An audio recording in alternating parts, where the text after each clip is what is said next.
Coming up on Freshdew with Pastor Nkechi Ene. I took certain specific steps of faith. One thing that worked a lot for me was making faith confessions. I believe a lot in the power of my words. I understand that death and life are in my tongue. So I just kept using my mouth. Even when I could barely speak, when sometimes I couldn't take a deep breath into my lungs, I would just continue to speak the word of God. And to make it easy for me, I recorded faith confessions in line with what I was believing God for at every phase. On my phone, I still have them.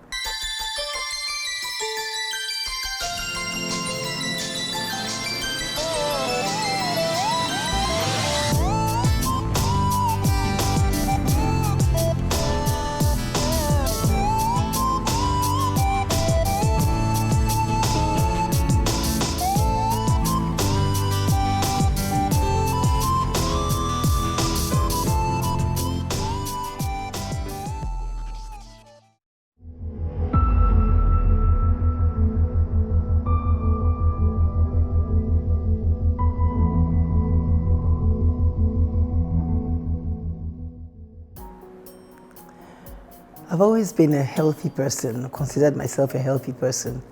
In fact, the way we raised our children was we raised them to believe the word of God for their healing. Funny enough, my children never went to the hospital for anything other than their immunizations. And this wasn't because we thought there was anything wrong with doctors or wrong with going to the hospital, but that was just the way we lived. We had gotten a revelation of the word of God in the area of healing, particularly from our pastor, Pastor Charles Omofoma, who taught that very well. And we chose to live that way. So you can imagine sometime in 2012, in the beginning of the year, I began to feel funny. That's just the best way I can describe it. I just began to feel funny. From time to time, she would tell me that she was feeling just tired, in need of rest. And I didn't quite get where that was coming from. I remember on the 22nd of January 2012, I was preaching the message, Supernatural Prophet. And at the end of the message, I literally had to sit on the stairs, on the steps rather, of the altar to finish the message because I had lost so much strength. And I just kept losing strength and I was getting weak and all kind of strange things that are happening to me. That was kind of the very early signs on what was going on. But, you know, when it got to the point where I felt we needed to just get an opinion from a medical person, I know that she resisted it. My first response, as usual, was to go straight to the Word of God and begin to speak the Word of God and declare the Word of God. And of course, it was going to be like all the other symptoms over the years, even with our children, that we had always experienced. So this wasn't going to be anything new. And it went on like that for a while. But after a while, my husband became quite concerned, as a responsible husband would, and he wanted me to go to the hospital. At some point in this walk of my healing, my husband said to me that he wanted me to go and see a doctor and get a medical checkup to know exactly what was going on. Now, I'll put you through the phases I went through. First phase was shock. What are you talking about? I don't need to see a doctor. I'm healed. I'm fine. We've been married 20 years.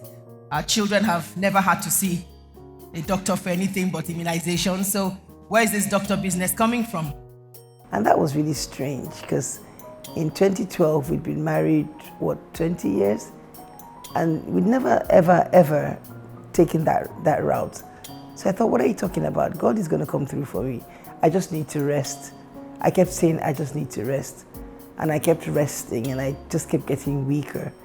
And my skin began to change and weird things that are happening in my body. And he insisted that, I should go to the hospital. And I said I wasn't going to. The next phase was quarrel, which was very difficult because you can't quarrel with this man. At some point you find that you're quarreling by yourself. He converts quarrels into detailed conversations. and calm discussions. So I was getting very agitated. So the next phase was running to my man of God.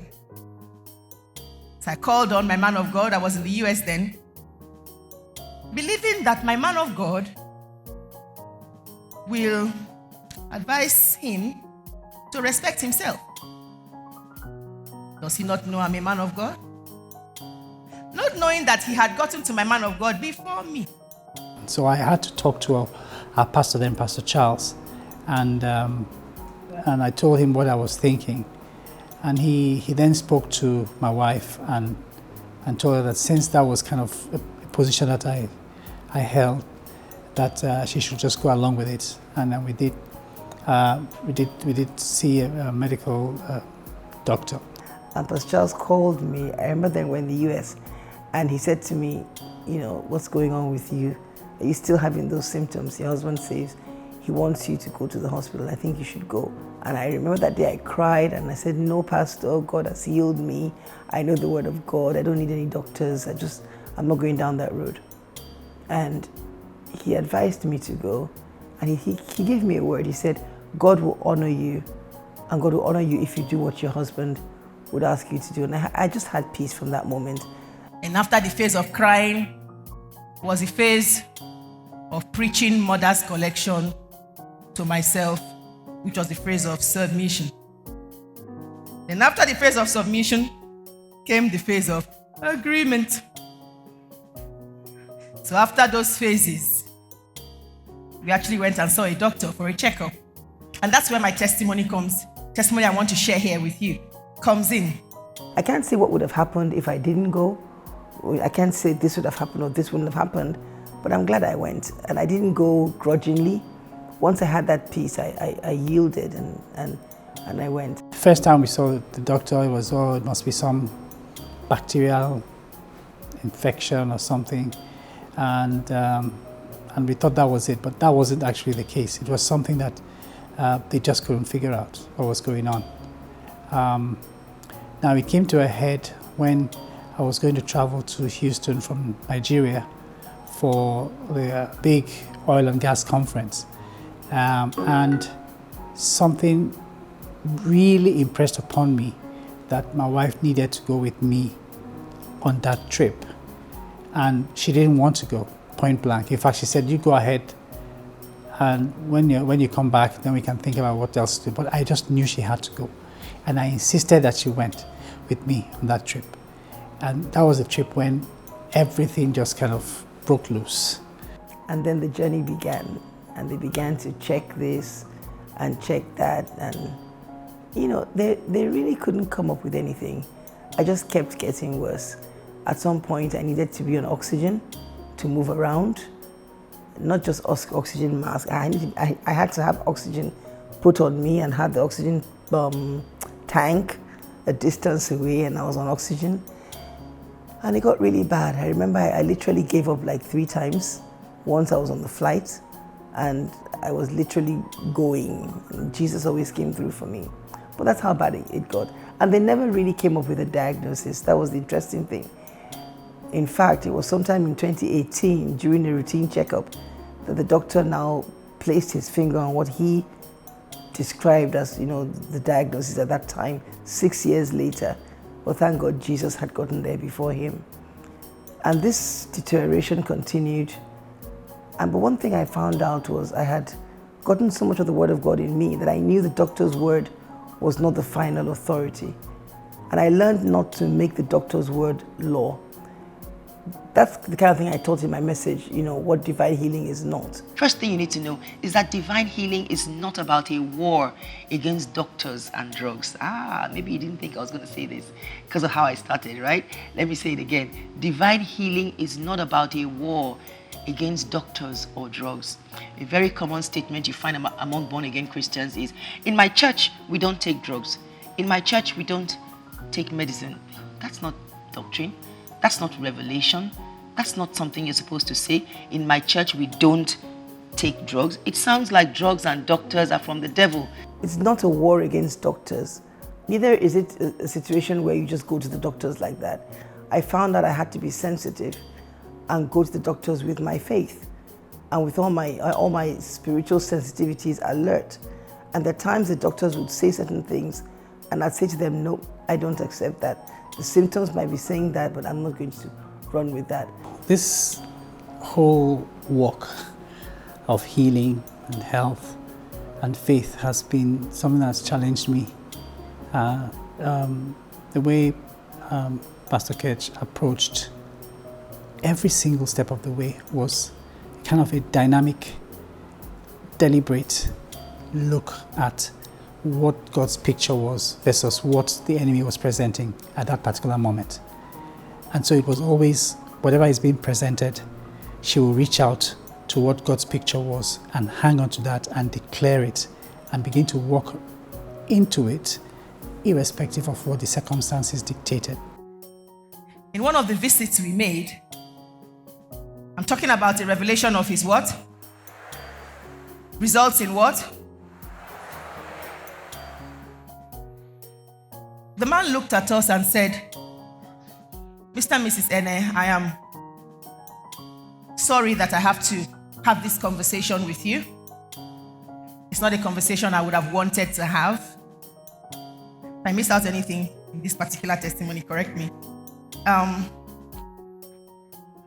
But having looked at the last scan and call we did on your body, there's been some major complications. Now, my lungs were the organs that were primarily attacked.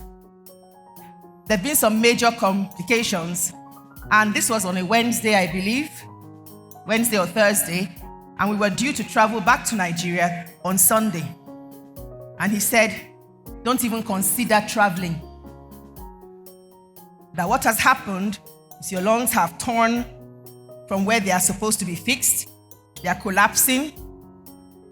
And if you make an attempt to get into a plane and get to 35,000 feet, you will not make it.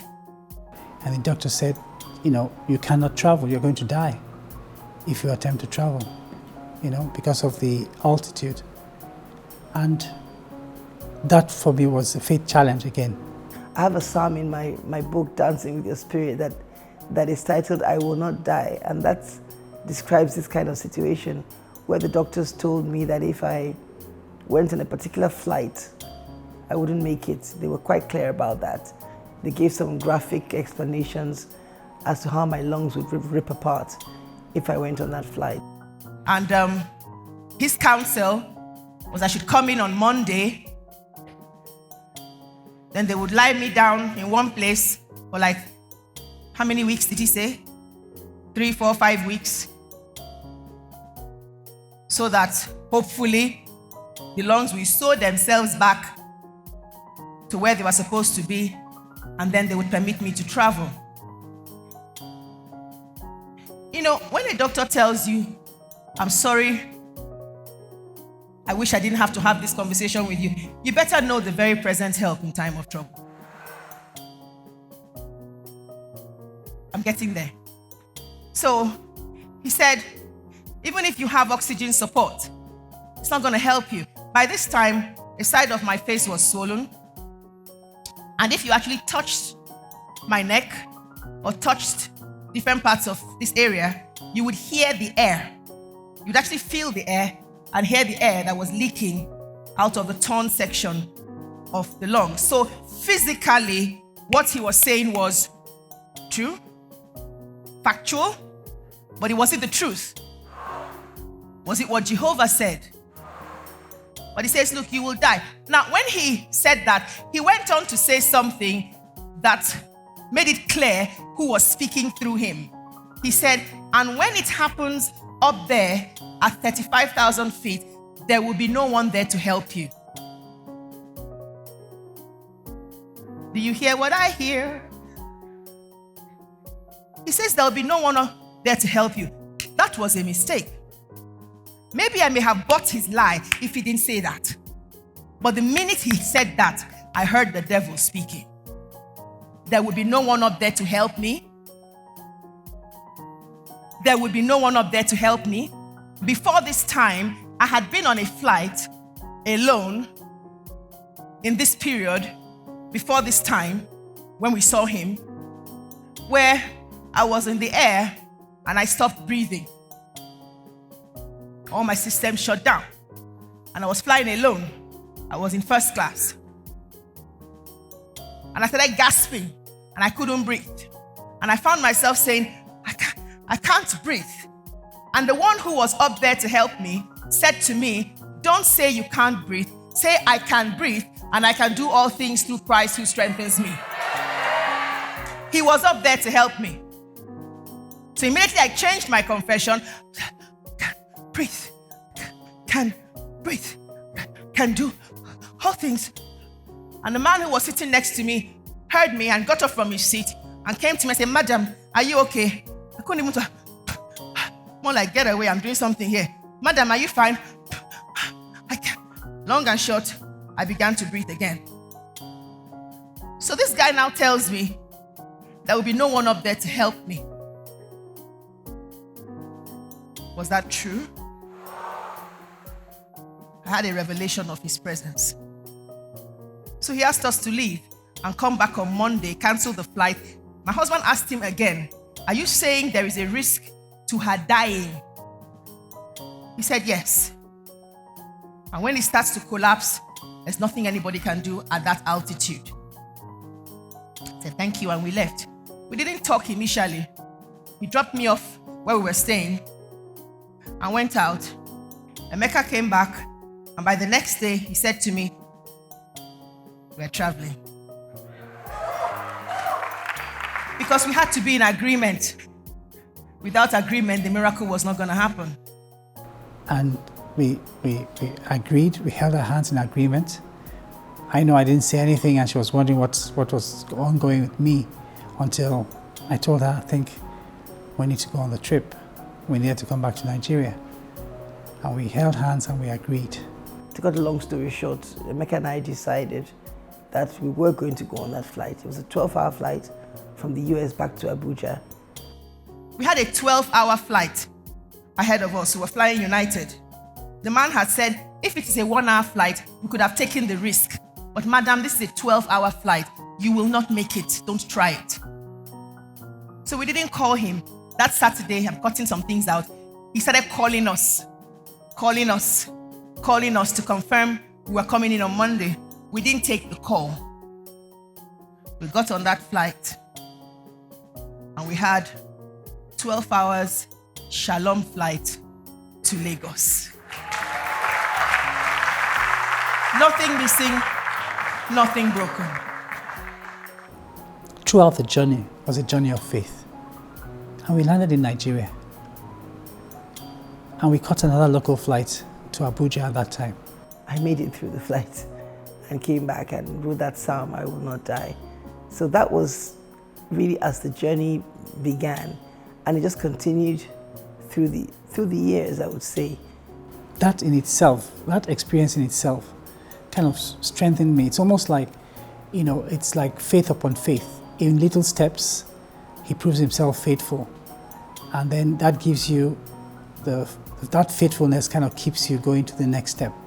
So when the next challenge comes, or whenever it came at that time, it will be, wow, what else can you come up with, And indeed, God's picture always was brighter, clearer, and crisper than what the enemy was presenting at that time.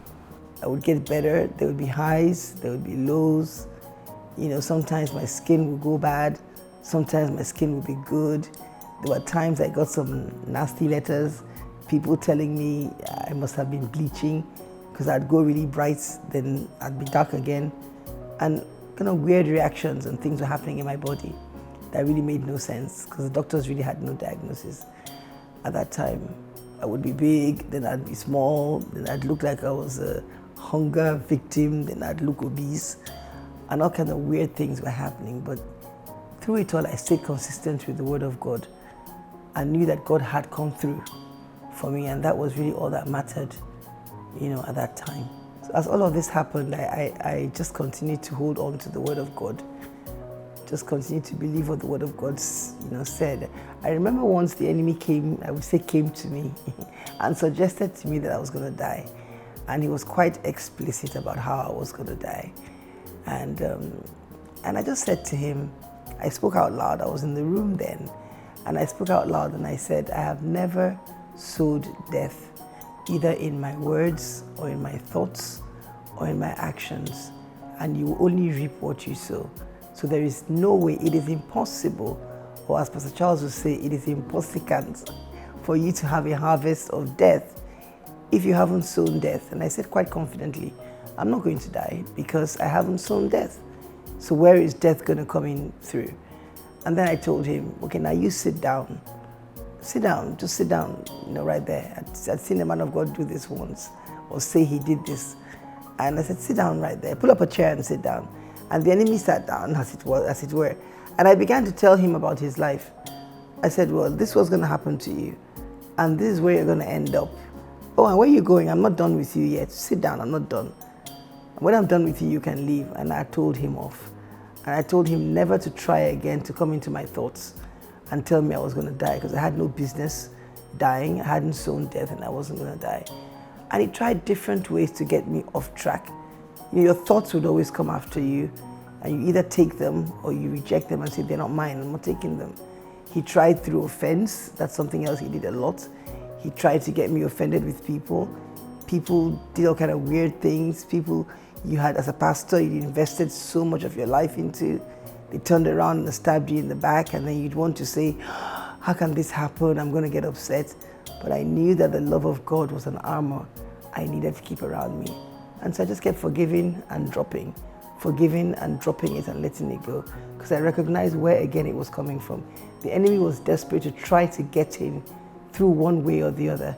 But through the years, I just chose to stay in the love of God, chose to stay in the word of God and stay committed. My husband was so encouraging and so supportive. He did all kinds of things for me. He even went as far as washing my underwear, giving me a bath many times, helping me do so many things, cooking for me.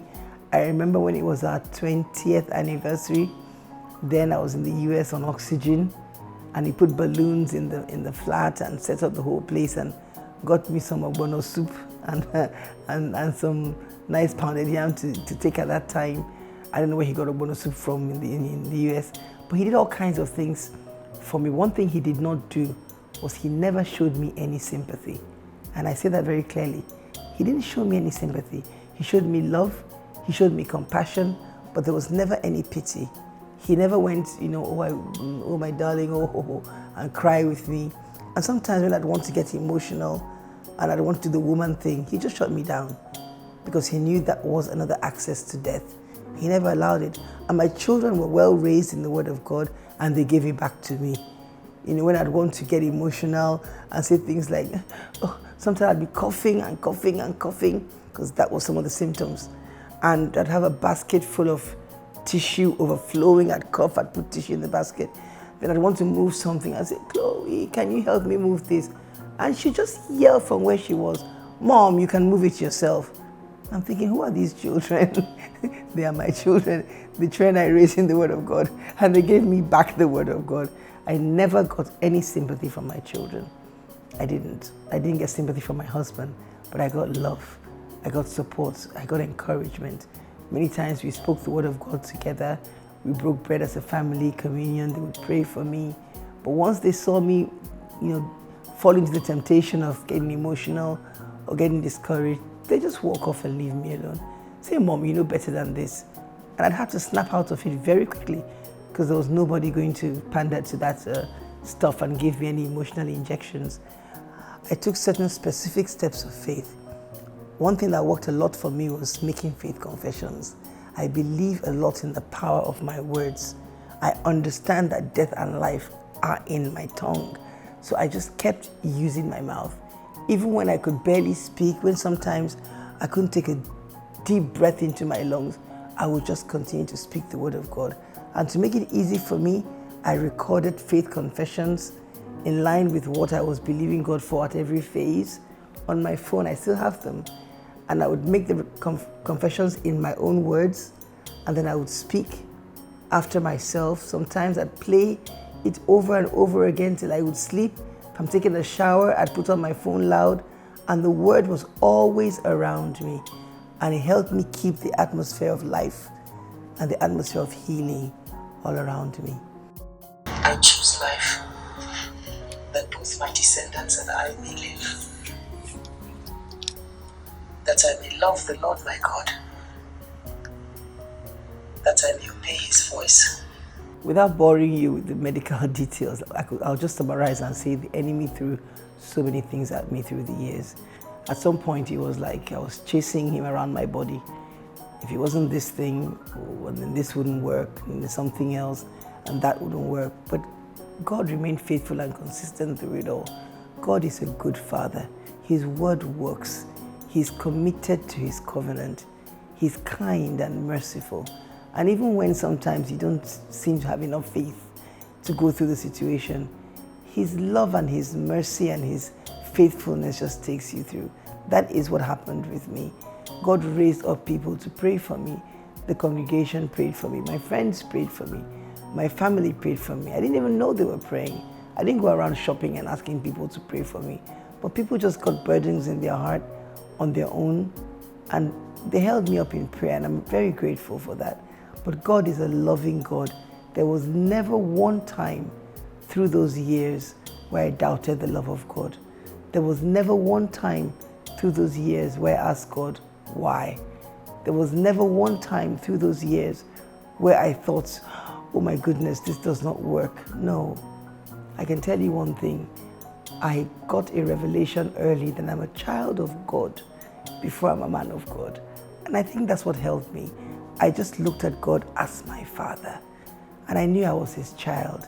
And that's something a lot of men of God need to settle first. You're a believer before you're a man of God. You're a believer before you're the anointed pastor. And that pressure gets off you, because we all face these trials, different types. Most of us face them because of the sheep. Because if you're able to strike the shepherd, the sheep are likely to scatter. So you have nothing to prove. You first of all need to understand that you're a child of God. Then you've got to believe and be honest enough about what you preach. There's no point preaching faith and preaching the Bible if you don't believe it. And be honest enough to step out in faith to what you believe. I also tried to be very transparent with my congregation. Of course, I couldn't tell them everything, because it isn't everything they could handle. But I tried to let them know as much as they needed to know. I tried to carry them along with me to a certain degree in my walks of faith. I told them testimonies when they happened. Arise and be healed, not be healed and arise. You are sitting on your miracle.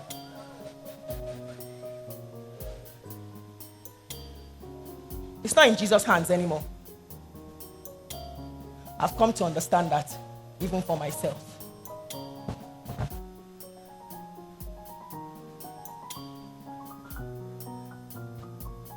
That's why today,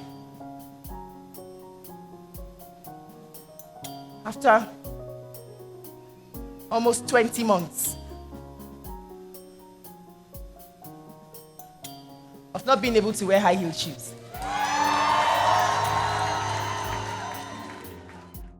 I told them times when I would almost get overwhelmed, but I would stand strong. I remember the love of God, so that they too could apply it to their faith. And we had so many testimonies through that period of people standing and deciding that God is faithful and God is true. And I began to get better and better and better slowly and better. And then sometime in early 2019, what I would call the ultimate incident now happened. Thank you for watching Freshdew today with Pastor Nkechi Ene. We trust you were blessed by today's episode. For further information on Freshdew, please call us on 0700 Freshdew, which is 0700 3737 4339. If you're calling from outside Nigeria, the number will be +234 700 3737 4339. Our phones are open from 9 a.m. to 11 p.m. GMT +1. You can also send us an email to info@freshdew.tv, and we'll be glad to serve you. We also invite you to like, follow, and interact with us on our Twitter and Facebook pages at Freshdew TV, and also on Pastor Nkechi's Facebook pages at Pastor Ketch. For more information on how you can partner with Freshdew and receive Pastor Nkechi's monthly letters and weekly MP3 gifts, please visit our website www.freshdew.tv. Once again, thanks for being with us today, and we look forward to seeing you next time on Freshdew to receive fresh inspiration and direction for your life.